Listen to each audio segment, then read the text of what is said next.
반갑습니다. 미세스 N입니다. 오늘은 칼 융의 원형 심리학을 바탕으로 해서 캐럴 피어슨이 말한 심리적 원형 6가지, 여기에 대해서 이야기를 해보려고 합니다. 융은 개인의 행동 또는 사고, 신념, 감정 등에는 몇 가지 공통된 유형이 있다는 것을 발견하고 그걸 아키타이프, 원형이라는 이름을 붙였어요.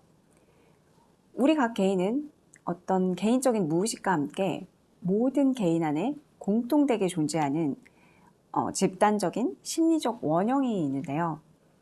제 생각에는 이제 융이 말한 이 집단 심리 원형이 각 개인의 삶을 통과하고 거치면서 캐럴 피어슨이 말한 이 6가지 중 하나의 방식으로 발현이 되는 게 아닌가, 저는 그렇게 생각을 하는데, 원형은 평생 이렇게 한 사람의 내면에서 딱 한 가지, 하나의 원형이 이제 지배적으로 나타나기도 하지만 단계적으로 나타나기도 하고 또 어떤 시기에만 이렇게 특정적으로 나타나기도 해요. 우리가 살아가는 동안 맞닥뜨리는 어떤 환경에 따라서 또는 각각 원형이 나타나서 우리를 회복시키고 또 사라지기도 하는 거죠. 캐럴 피어슨이 말한 원형에는 고아, 방랑자, 전사, 이타주의자, 순수주의자, 마법사, 이렇게 6가지가 있는데요. 고아는 회복력을, 방랑자는 독립심을, 그리고 전사는 용기를, 이타주의자는 연민을, 순수주의자는 삶에 대한 믿음을, 그리고 마법사는 변화를 이끌어낸다는 식으로 각각 삶의 상황에 따라서 다른 원형이 나타난다고 해요. 그럼 이렇게 그냥 가만히 있어도 이 원형은 알아서 자신의 모습으로 나타날 건데, 그냥 나타날 원형인데 우리가 왜 굳이 그걸 알아봐야 하는 거지? 하는 생각을 할 수도 있겠죠. 왜 알아봐야 하느냐?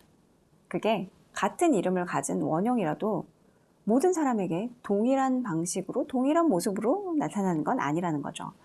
똑같은 전사 원형이 나타나더라도 개개인의 상황에 따라서 그리고 성격에 따라서 다른 과정과 결과가 생겨나요. 이건 일종의 이제 알아차림하고 좀 똑같은 건데요. 셀프 심리학이라는 부제가 붙은 이유이기도 하죠. 우리가 알고 이 원형 심리를 겪는 것과 알고 이 원형의 상태를 겪는 것과 모르고 겪는 건 확연히 달라요.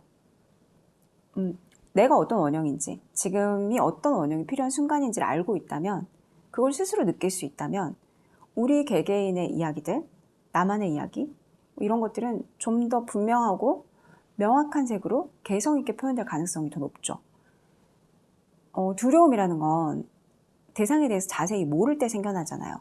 사용법을 모르면 그만큼 시행착오도 많이 겪어야 되고요. 내가 내 상태를 좀 더 정확하게 알면, 그리고 내가 나를 좀 더 잘 이해하면 우리가 살아가면서 겪는 일들이 훨씬 덜 두려워져요. 자기가 허용할 수 있는 그 자기 허용 범위가 넓어지고 또 그만큼 덜 방황하게 되고 시행착오도 덜 겪게 되겠죠. 제가 읽으면서 한 생각도, 내가 그 시기에는 고아 원형이었구나. 또 방랑자 원형의 시기를 나는 이때 보냈었구나. 지금 나한테는 전사 원형이 좀 필요한 거 아니야? 이런 생각들을 할 수가 있었죠. 융이 말한 그런 집단 심리 원형을 사실은 일반인들이 직접적으로 삶에 적용하기는 힘들잖아요. 평생 이렇게 원형에 대해서 연구를 하신 분이라서 그런지 정말 쉽게 읽히고 또 내 삶에 쉽게 좀 대입해서 생각해 볼 수 있는 그런 책이니까 꼭 직접 읽어보시길 권해드릴게요. 어떤 책인지 말씀 안 드렸죠. 캐럴 피어슨의 나는 나입니다. 나는 나. 가독성도 좋고 읽기도 편하게 되어 있고요. 꼭 읽어보셔야 돼요. 그럼 이 중에서 오늘은 6가지 원형 중에서 우선은 고아 원형에 대해서 이야기를 해볼게요. 혹시 여러분은 나는 정말 곁에 아무도 없는 고아 같다, 이렇게 느낀 적이 있으신가요? 저는 좀 자주 그래요. 누가 이렇게 뭐라고 하지도 않았는데 괜히 이렇게 혼자 서러운 거죠. 보호받지 못하고 버림받고 배신당하고 부당하게 희생됐다고 느낄 때, 그럴 때 보통은 서럽죠. 여러분도 그런 때가 있으셨겠죠. 당연히 있겠죠. 아무도 그랬던 경험이 없는 사람은 없을 거예요. 아마 살아가면서 그런 경험이 없는 사람은 없겠죠. 물론 이런 고난의 시간이 굉장히 짧게, 아주 짧게 왔다가 지나가시는 분들도 있기도 해요. 그런데 이제 그런 분들은 남들이 이 고화된 느낌을 말할 때 쉽게 공감하지 못하겠죠. 또는 내내 이제 희생자로 살아왔음에도 불구하고 어떤 가난이나 절망에 빠진 사람을 보면 그게 다 네 탓이야, 네가 자초한 거야 하면서 화를 내고 비난하고 싶어지면, 이런 사람들은 사실은 자기 내면에도 고아가 있는데 이 고아를 억압하고 이렇게 꼭꼭 누르고 있을 가능성이 더 높다고 보죠. 이런 식으로 원형이 이렇게 보기에 드러나는 경우도 있고, 또 원형을 억압하다 보니까 전혀 엉뚱한 방식으로 표출이 되기도 하는데요.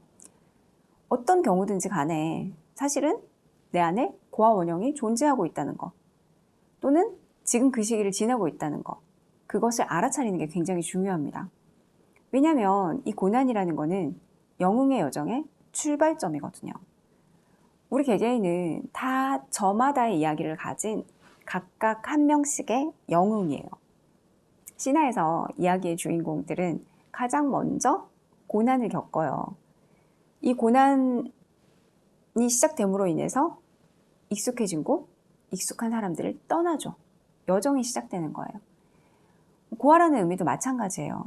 엄마에게서 태어나고 부모에게 양육을 받다가 버려진다든지 뭐 어떤 사건이 생긴다든지 해서 고아가 되는 어려움을 겪게 되는 거죠. 근데 바로 이 어려움을 겪는 이 시기가 주인공만의 여정이 시작되는 시기라는 거죠. 나만의, 자기만의 이야기가 시작되는 바로 출발점이라는 거예요. 이렇게 영웅의 여정의 출발점인데, 출발점이면 지나가야 되잖아요, 금방. 일정 시간이 지난 다음에 지나야 되는데 이 시기가 너무 가혹하게 너무 긴 시간 혼자서 고군분투해야 된다. 이러면 정말 어려워지겠죠. 저자는 어느 누구도 이렇게 홀로 고통을 겪어서는 안 된다고 말하고 있어요. 고아 원형에서 이렇게 오래 머물고 있는 경우에는 반드시 도와줄 누군가가 필요하다고 말하죠. 삶이 너무 힘들었거나 문제가 많은 가정에서 성장을 했다면 반드시 뭐 심리 상담사의 도움이 필요하기도 하고요.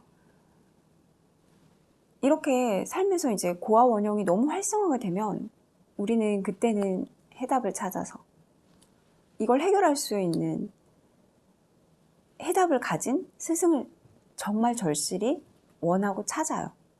그러다 보니까 우리의 울타리가 되어줄 어떤 심리치료사나 종교인, 사회운동가와 같이 어떤 권위가 있는 사람, 그런 프로그램, 그런 이론들을 맹목적으로 따르게 되기도 해요. 내 힘으로는 못하는데 그걸 타인의 손에 맡기면 사실 그 순간 이렇게 짐을 넘기는 순간 해방감을 느끼거든요. 거기다 이제 그때 만난 권위자가 확실한 효과가 있어, 내 성공적인 결과를 장담할게, 뭐 이렇게 말한다면 당연히 우리는 거기에 매몰될 수밖에 없어요. 그렇게 이제 맹목적인 추정을 하다 보면 오히려 내 자신을 더 크게 불신하게 되는 거죠. 그래서 간혹 보면 이런 관계가 성립이 돼서 학대를 뭐 참고 견딘다거나 하는 경우가 나타나기도 해요.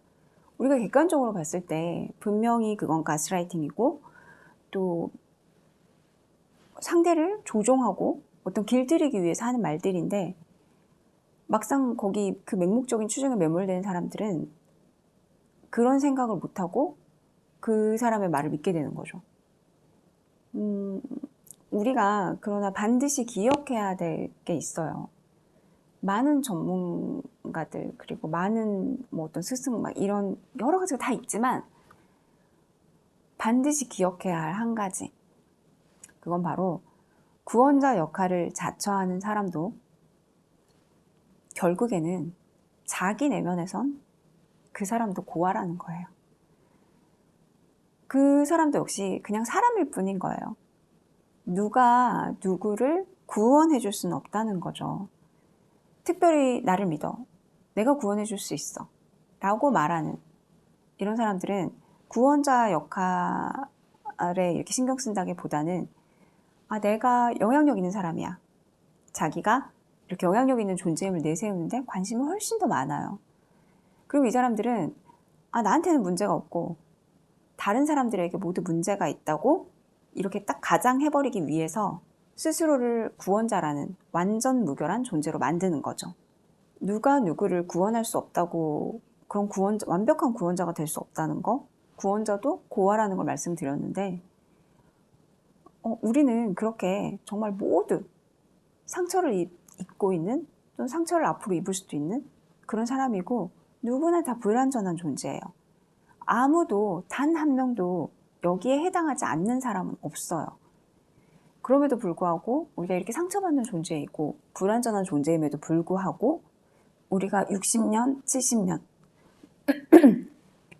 이 긴 시간 동안 삶을 살아갈 수 있는 데는 그때그때 서로에게 자기가 그 순간에 갖고 있는 것들을 도움이 필요한 사람에게 나눠주면서 살기 때문이에요. 평생 주변 사람들과 서로 상호작용을 하면서 나누고 돕고 또 내가 도움을 받기도 하고, 이 패턴은 평생 계속되는 것이지만 그 내용이나 그 위치는 계속해서 바뀌는 거죠.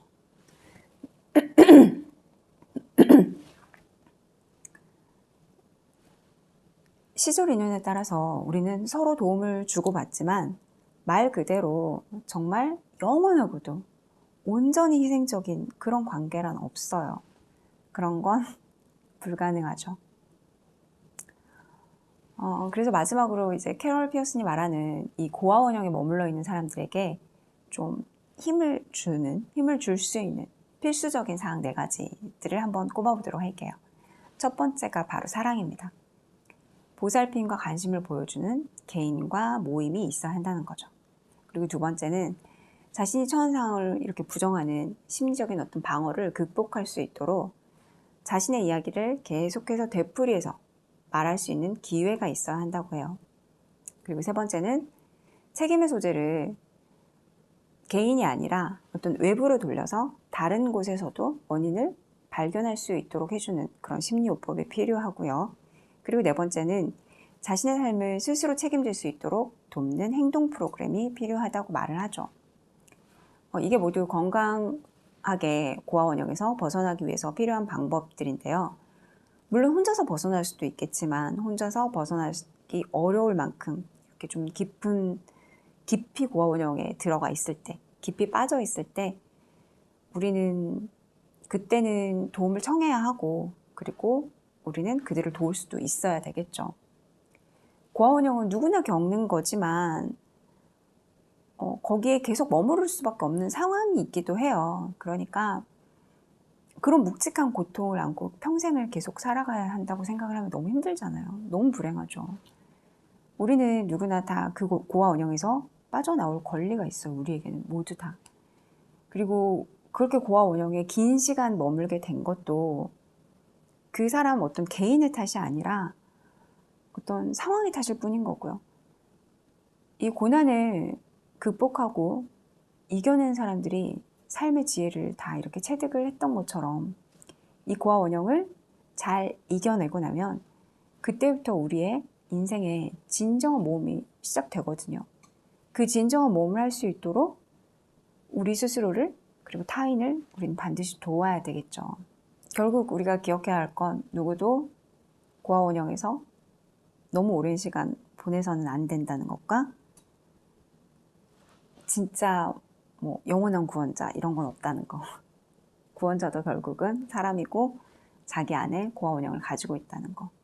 고아 원형은 누구에게나 다 기본적으로 있는 것이고, 그리고 누구나 다 그 과정을 거쳐서 빠져나오게 된다는 거. 그걸 다시 한번 말씀드리고요. 오늘은 이렇게 캐럴 피어슨이 말한 고아 원형에 대해서 이야기를 좀 해봤고요. 다음 시간에는 이제 영웅의 본격적인 여정이 시작되는 방랑자와 전사 원형에 대해서도 이야기를 한번 나눠보도록 할게요. 오늘 긴 시간 함께 해주셔서 감사드리고요. 저는 다음 시간에 우리 마음을 더 단단하고 유연하게 만들어줄 수 있는 이야기들을 가지고 찾아뵙도록 할게요. 당신을 기다립니다.